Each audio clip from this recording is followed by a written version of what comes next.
Hello दोस्तों, आपका बंधु क्लासेस में स्वागत है। आज हम दोस्तों वीडियो री एग्जाम के जीएस सेक्शन से संबंधित जीके एंड जीएस रिलेटेड से संबंधित अति महत्वपूर्ण क्वेश्चनों को देखेंगे जो आपके एग्जाम के लिए होंगे अति महत्वपूर्ण। हाँ दोस्तों, आप हमारे चैनल पे अगर नए हो तो आप चैनल को सब्सक्राइब करना बिल्कुल ना भूलें और इस वीडियो को देखने के बाद दोस्तों इसे लाइक और सब्सक्राइब जरूर करें दोस्तों। तो आइए आज के सेशन का पहला क्वेश्चन शुरू करते हैं। पहला क्वेश्चन है, गांधी जी द्वारा सन 1933 तक संपादित समाचार पत्र का नाम क्या था? आपके सामने विकल्प ए है Sarvodaya, B Arya, C times of India, D young India. तो आपका सही उत्तर हो जाएगा यंग इंडिया। यानी महात्मा गांधी द्वारा 1933 तक का संपादित प्रमुख नहीं, जो कई सारे पत्र प्रकाशित हो रहे थे उनमें से यंग इंडिया एक प्रमुख समाचार पत्र था। आइए अगला क्वेश्चन देखते हैं। भारत सेवा समाज की स्थापना किसने की थी? ए बाल गंगाधर तिलक, बी गोपाल कृष्ण गोखले, सी सुरेंद्र नाथ बनर्जी, डी दादा भाई नौरोजी। तो आपका सही उत्तर हो जाएगा बी गोपाल कृष्ण गोखले। यानी भारत सेवा समाज की स्थापना गोपाल कृष्ण गोखले द्वारा की गई थी। आइए अगला क्वेश्चन देखते हैं। अंग्रेजों द्वारा निम्नलिखित में से किस क्रांतिकारी को फांसी की सजा दी गई थी? ए जतिन दास, बी चंद्रशेखर आजाद, सी कल्पना दत्त, डी राजगुरु।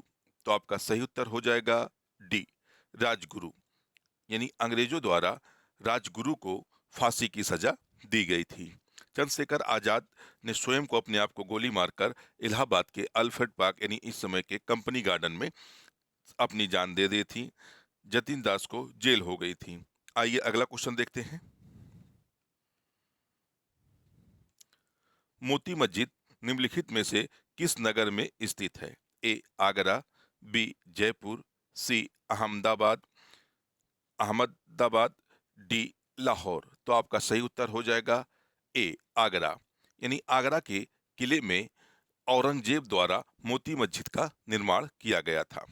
आइए अगला क्वेश्चन देखते हैं। निम्नलिखित में से विटामिन ई का अच्छा स्रोत कौन सा है? ए मांस, बी पीला योग, सी घी, डी ताजी सब्जियां। तो आपका सही उत्तर हो जाएगा डी यानी ताजी सब्जियों में विटामिन ई प्रचुर मात्रा में पाया जाता है। आइए अगला क्वेश्चन देखते हैं। मानव शरीर में कुल कितनी हड्डियां होती हैं? ए 206, बी 260, सी 306, डी 360। तो आपका सही उत्तर हो जाएगा ए 260। यानी मानव शरीर में जो कुल हड्डियां पाई जाती हैं उनकी संख्या 206 होती है। आइए अगला क्वेश्चन देखते हैं। उस विटामिन का नाम बताइए जो किसी भी मांसाहारी भोजन में नहीं मिलता। A vitamin B 12, B vitamin C, D vitamin D, D vitamin K. तो आपका सही उत्तर हो जाएगा सी विटामिन डी। यानी विटामिन डी जो है या सूर्य के द्वारा सूर्य के प्रकाश के द्वारा हमें विटामिन डी की प्राप्ति होती है, या किसी भी भोजन या मांसाहारी पदार्थों में नहीं पाया जाता है। इसकी जो हमें प्राप्ति होती है या सूर्य की किरणों के द्वारा हमें इसकी प्राप्ति होती है।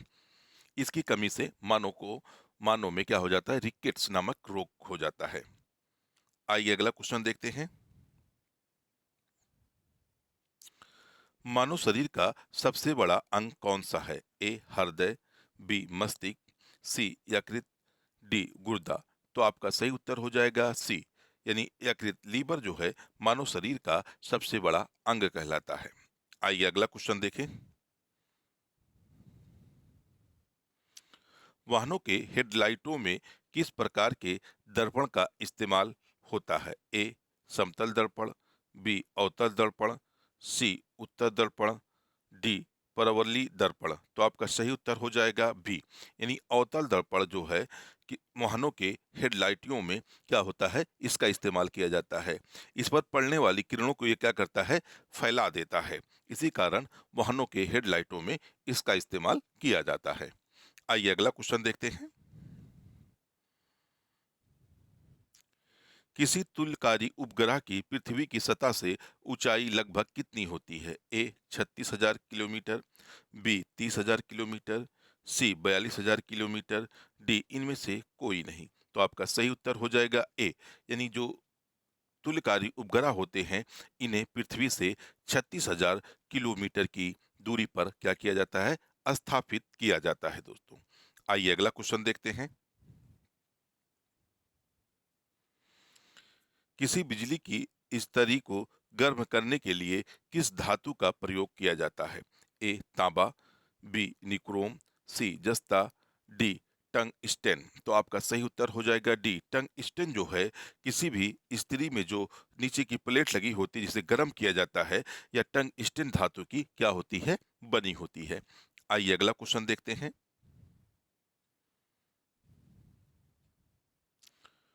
सूर्य के सबसे निकट ग्रह कौन सा है? ए पृथ्वी, बी बुध, सी मंगल, डी शुक्र। तो आपका सही उत्तर हो जाएगा बी, यानी जो बी है यह सूर्य के सबसे निकट ग्रह है। अगर ग्रहों की बात करा जाए तो बुध जो है सूर्य के सबसे निकट है, उसके बाद शुक्र है, शुक्र के बाद पृथ्वी है। ग्रह क्या होता है, इसी क्रम में सूर्य के निकट तक स्थिति पर भारत ग्रहों की स्थिति है, यानी सबसे जो निकट ग्रह है वह कौन सा है, बुध है। आइए अगला क्वेश्चन देखते हैं। भारत के नियंत्रक एवं महालेखा परीक्षक का कार्यकाल कितना वर्षों का होता है? ए 3 वर्ष, बी 4 वर्ष, सी 5 वर्ष, डी 6 वर्ष। तो आपका सही उत्तर हो जाएगा डी, यानी किसी भी भारत के जो नियंत्रक महालेखा परीक्षक होते हैं इनका कार्यकाल कितना होता है, 6 वर्षों का होता है। यानी इनका कार्यकाल 6 वर्षों का होता है। 6 वर्ष या 65 वर्ष की उम्र तक ये अपने 65 वर्ष तक का ये रह सकते हैं। यानी इनका कार्यकाल क्या होता है, या ये 6 वर्षों तक का अपने पद पर बने रहेंगे, या 65 वर्ष की आयु तक का ये अपने पद पर बने रहेंगे। इन दोनों में से जो भी पहले हो जाता है उसी के आधार पर क्या होते हैं, इनका रिटायरमेंट हो जाता है। यानी आपका सही उत्तर होगा 6 वर्ष तक का, यानी ये अपने कार्यकाल पर 6 वर्ष तक होते हैं। आइए अगला क्वेश्चन देखते हैं। भारत का प्रथम मुख्य चुनाव आयुक्त कौन था? आपके सामने ए है जीबी मंगलम, सी सुकुमार सेन, सी सी के बी के सुंदरम, डी डी स्वामीनाथन। तो आपका सही उत्तर हो जाएगा बी, यानी भारत के प्रथम जो मुख्य निर्वाचन आयुक्त थे वो कौन थे, सुकुमार सेन थे। आइए अगला क्वेश्चन देखते हैं। 15वां क्वेश्चन है आपके सामने। सर्वोच्च न्यायालय के न्यायाधीश की सेवानिवृत्ति की आयु कितनी होती है? तो आपके सामने विकल्प ए है 65 वर्ष, बी है 62 वर्ष, सी है 68 वर्ष, डी है 70 वर्ष। तो आपका सही उत्तर हो जाएगा ए, यानी किसी भारत के जो सर्वोच्च न्यायालय के न्यायाधीशों की उम्र रखी गई है वह 65 वर्ष रखी गई है। यानी कोई भी न्यायाधीश जो है 65 उम्र के बाद क्या होता है, सेवानिवृत्त हो जाता है। 62 वर्ष तक का हम उच्च न्यायालय में, यानी जो उच्च न्यायालय होता है यहाँ के जो न्यायाधीश होती हैं उनकी सेवानिवृत्ति की आयु कितनी है, 62 वर्ष है। जबकि 65 वर्ष क्या है, सर्वोच्च न्यायालय के न्यायाधीशों की सेवानिवृत्ति आयु है। आइए अगला क्वेश्चन देखते हैं। मधुमक्खियों में प्रजनन एवं प्रबंधन को क्या कहते हैं? ए सेलिकल्चर, बी सिल्वीकल्चर, सी पीसीकल्चर, डी एपीकल्चर। तो जो इनके प्रजनन एवं अध्ययन का जो कार्य किया जाता है वह एपीकल्चर के अंतर्गत किया जाता है। यानी आपका सही उत्तर होगा डी, एपीकल्चर के अंतर्गत मधुमक्खियों के प्रजनन एवं प्रबंधन से संबंधित अध्ययन किया जाता है। आइए अगला क्वेश्चन देखते हैं।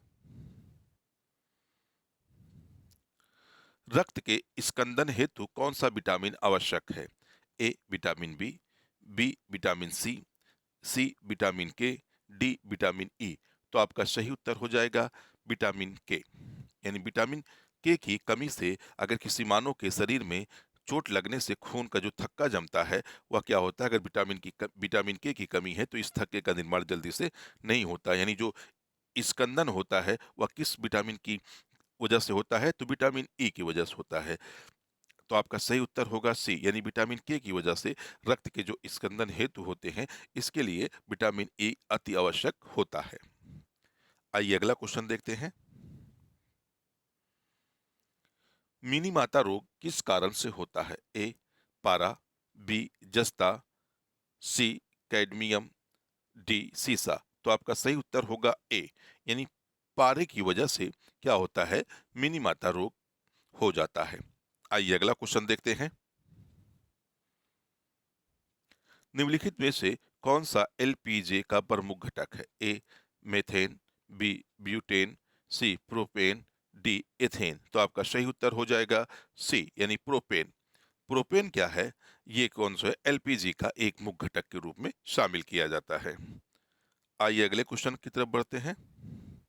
अगला क्वेश्चन है, कथकली शास्त्रीय नृत्य किस राज्य से शुरू हुआ था? ए कर्नाटक, बी तमिलनाडु, सी राजस्थान, डी केरल। तो आपका सही उत्तर हो जाएगा डी, यानी जो कथकली शास्त्रीय नृत्य है या केरल राज्य से इसकी शुरुआत मानी जाती है। तो हमारा उत्तर सही हो जाएगा डी, यानी केरल। आइए अगला क्वेश्चन देखते हैं। पोलियो की रोकथाम के लिए पहली प्रभावी वैक्सीन किसने बनाई थी? आपके सामने विकल्प ए है J H Gibbon, B Jonas E Salk, C Roberts Edwards, D James Simpson. तो आपका सही उत्तर हो जाएगा जोनस ई साल्क, यानी जो पहली पोलियो की वैक्सीन बनाई गई थी वह किसके द्वारा बनाई गई थी? जोनस ई साल्क के द्वारा पहली प्रभावी पोलियो वैक्सीन बनाई गई थी। आइए अगला क्वेश्चन देखते हैं। केप ऑफ गुड होप के रास्ते भारत की खोज किसने की थी?